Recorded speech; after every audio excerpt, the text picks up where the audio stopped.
എല്ലാവർക്കും അവിയൽ ഉണ്ടാക്കാൻ അറിയാമായിരിക്കും. പല ഓരോ സ്ഥലങ്ങളിൽ അവിയൽ ഓരോ രീതിയിലാണ് ഉണ്ടാക്കുന്നത്. അപ്പോൾ തിരുവനന്തപുരം രീതിയിലല്ല, കൊല്ലത്തിൽ അല്ല, പത്തനംതിട്ട, അതേപോലെ തൃശ്ശൂർ വേറൊരു രീതി, ഇപ്പോൾ കോഴിക്കോട്. അപ്പോൾ ഞാൻ കോഴിക്കോട് രീതിയിലാണ് ചെയ്യുന്നത്. കാര്യം എൻ്റെ എല്ലാ കറികളും ഞാൻ ട്രിവാൻഡ്രത്താണ് സെറ്റിൽഡ് ആണെങ്കിലും അമ്മ ഒന്ന് കാലിക്കട്ടായിരുന്നു. അപ്പോൾ ഞാൻ പഠിച്ചതെല്ലാം ഒരു കോഴിക്കോടൻ രീതിയിലുള്ള പാചകമാണ് എൻ്റെ എല്ലാം.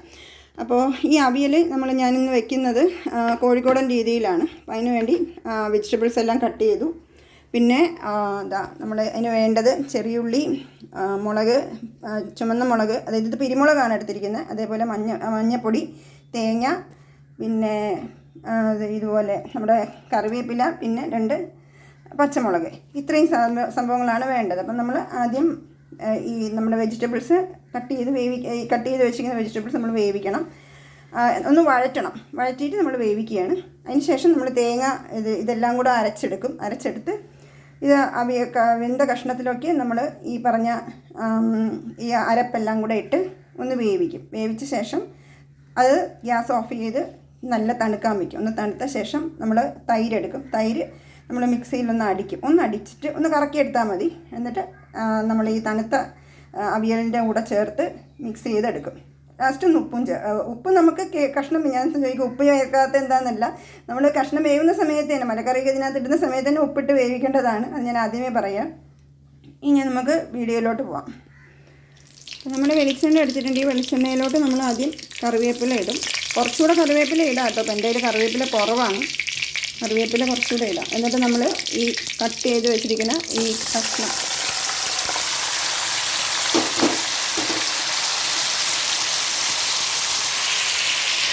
ഇതിലേക്ക് ഉപ്പിടണം കേട്ടോ. ഉപ്പിടാൻ മറക്കരുത്. ആദ്യമേ ഉപ്പിടണം. എന്നിട്ട് വേവിക്കണം, അടച്ച് വെച്ച് കുറച്ച് സമയം വേവിക്കണം.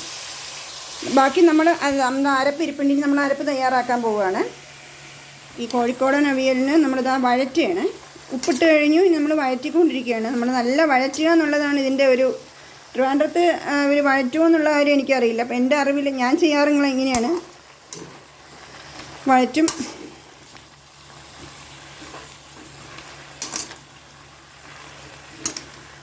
മന്ത്രികയെ ഈ വെജിറ്റബിൾസ് കുറച്ചുകൂടെ തിന്നായിട്ട് കട്ട് ചെയ്യണേ.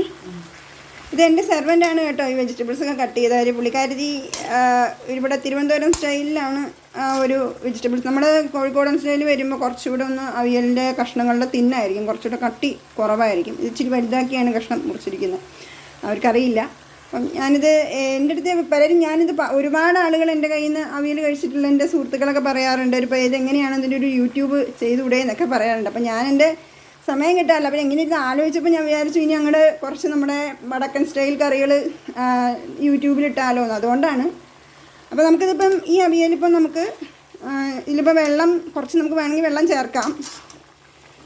ഇത് വെന്തോളും. അങ്ങനെ ഈ വെജിറ്റബിൾസിൽ വെള്ളം ഉള്ളതുകൊണ്ട് വെന്തോളും. ഇത് നമ്മൾ ഉപ്പിട്ടിട്ട് ഇതിങ്ങനെ വഴറ്റണം. ഓക്കെ, അപ്പോഴേക്കും നമുക്ക് അരപ്പ് തയ്യാറാക്കാം. കുറച്ച് കാന്താരി മുളകും കൂടെ ഇടാം കേട്ടോ. അത് ഏറ്റവും നല്ലതാണ് ഇതിൻ്റെ കൂടെ ഇത് വേവുന്ന സമയത്ത്. എന്നിട്ട് നമുക്ക് അടച്ചു വെച്ച് വേവിക്കാം. ഇപ്പോൾ ഈ കഷ്ണം വെന്ത് കഴിഞ്ഞു. നമുക്കിനി അരപ്പ് ഇതിനകത്തോട്ട് ഇടാം. അരപ്പ് ഇട്ട് ഇതിപ്പം കുറച്ചുകൂടെ അരപ്പിടാനുണ്ട്. ഞാനിത് ഇളക്കുകയാണ്. ഇത് എൻ്റെ കയ്യിൽ ഈ ഒരു കയ്യിൽ മൊബൈലും മറ്റേ കയ്യിൽ ഈ തവിയുമാണ്. അതാണ്. ഇനി കുറച്ചും കൂടെ അരപ്പിടാനുണ്ട്. ഈ അരപ്പിട്ട ശേഷം ഇതൊന്ന് കുറച്ചും കൂടെ ഒന്ന് വെന്തിട്ട് നമുക്കിത് ഇത് തൈര് അടിക്കണം. തൈര് ചേർത്ത ശേഷം ഞാൻ കാണിച്ചു തരാം എങ്ങനെയാണ്. നല്ല ക്രീമി ആയിരിക്കും. അതാണ് നമ്മുടെ അവിയലെന്ന് പറയുന്നത്. തിരുവനന്തപുരം ഈ തെക്കോട്ട് വരുന്ന സമയത്ത് അങ്ങനെയല്ല, വ്യത്യാസമുണ്ട്. ഇത് നമ്മുടെ വടക്കൻ സ്റ്റൈലാണ്. കോഴിക്കോട് ഭാഗത്ത്, കണ്ണൂർ, പാലക്കാട് ആ ഭാഗത്ത് അവിയലുണ്ടാക്കുന്ന ഒരു രീതിയാണ് ഞാൻ കാണിക്കുന്നത്. നമ്മുടെ അവിയൽ ഏകദേശം തയ്യാറായി കഴിഞ്ഞു. പക്ഷേ ഇതല്ല, ഇതിനകത്തോട്ട് ഇനി തൈരും കൂടെ ചേർക്കാനുണ്ട്. ഇതിലേക്ക് അവസാനമായിട്ട് നമ്മൾ കുറച്ച് വെളിച്ചെണ്ണയും കൂടെ ഒഴിച്ചു കൊടുക്കുന്നുണ്ട്. ടേസ്റ്റ് എൻഹാൻസ് ചെയ്യാനാണ്. ഈ അവിയലിനും സാമ്പാറിൻ്റെയും രുചിയുടെ പിന്നിൽ രഹസ്യം ശരിക്കും വെളിച്ചെണ്ണയാണ്. വെളിച്ചെണ്ണയിൽ തയ്യാറാക്കുകയാണെങ്കിൽ ഏറ്റവും നല്ലതായിരിക്കും. ഇനി ഇത് തണുത്തിട്ട് ഇതിലേക്ക് നമ്മൾ തൈര് ചേർക്കും.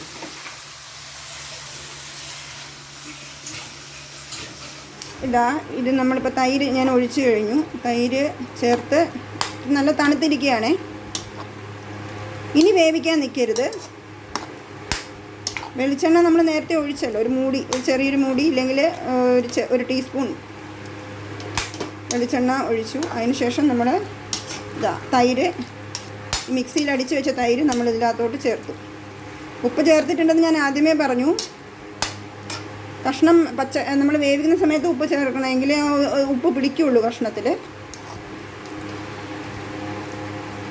അങ്ങനെ നമ്മുടെ കോഴിക്കോടൻ സ്റ്റൈല് അവിയൽ, കോഴിക്കോട് പാലക്കാട് ഭാഗങ്ങളിലും അവിയൽ ഇങ്ങനെ തന്നെയാണ് തയ്യാറാക്കുന്നത്. നല്ല ക്രീമി ആയിട്ടുള്ള അവിയൽ റെഡി ആയിട്ടുണ്ട്. ഇത് മാത്രം മതി ചോറുണ്ണാനായിട്ട്. അപ്പോൾ എന്നോട് ചോദിക്കും, എന്താണ് കോസ്മെറ്റിക്സ് ചെയ്യുന്ന ആൾ എന്താണ് ക്രീമും ജെല്ലും ഒക്കെ ഉണ്ടാക്കി മടുത്തോ നിങ്ങൾ ഈ കുക്കിങ്ങിലോട്ട് വന്നത്? പിന്നെ എനിക്ക് എൻ്റെ കുറേ സുഹൃത്തുക്കൾ എന്നോട് പറയാറുണ്ട്, ഞാൻ നിങ്ങൾക്കറിയാമല്ലോ, ഞാൻ ഈ ഒരു കോസ്മെറ്റിക് ഫീൽഡിലോട് വരുന്നതിന് മുന്നേ ഞാനൊരു ഷെഫായിരുന്നു. ഷെഫല്ല, ഹോം ഷെഫായിരുന്നു. ഈ എഗ്ലെസ് കേക്ക്സ് വെജിറ്റേറിയൻ മാത്രമേ ഞാൻ ചെയ്യുള്ളൂ. Am a strict vegetarian. അപ്പോൾ അതുകൊണ്ട് എൻ്റെ എല്ലാ കറികളും എൻ്റെ വീട്ടിൽ വന്ന് എൻ്റെ സുഹൃത്തുക്കൾ ഭക്ഷണം കഴിക്കുമ്പോഴൊക്കെ അവർ പറയും, ഇതൊക്കെ നിങ്ങൾക്ക് ഒരു യൂട്യൂബ് വീഡിയോ ആയിട്ട് ഇട്ടുകൂടെ? പക്ഷേ എനിക്ക് സമയവും കൂടെ കിട്ടണ്ടേ. അപ്പോൾ അതുകൊണ്ടും കൂടിയാണ്. അപ്പോൾ എൻ്റെ അടുത്ത് എല്ലാവർക്കും ഈ റെസിപ്പി ഒന്ന് ഷെയർ ചെയ്യാവോ? ഈ തിരുവനന്തപുരത്തുള്ള എൻ്റെ ഒരുപാട് സുഹൃത്തുക്കൾ പറയേണ്ട ഈ വടക്കൻ സ്റ്റൈൽ കറികളൊക്കെ ഒന്ന് അവർക്കും പഠിക്കണം. അപ്പോൾ ഞാൻ പറയും ടൈം കിട്ടുമ്പോൾ ഷെയർ ചെയ്യാമെന്ന് പറയും. അപ്പോൾ അങ്ങനെ സമയം കിട്ടുമ്പോഴൊക്കെ ഇനി മുതൽ നമ്മുടെ വടക്കൻ സ്റ്റൈൽ കറികളൊക്കെ യൂട്യൂബിൽ ഷെയർ ചെയ്യുന്നതിന് കറികൾ മാത്രമല്ല ബ്യൂട്ടി ടിപ്സും ഉണ്ടാവും കേട്ടോ. അപ്പോൾ thanks for watching. Hare Krishna.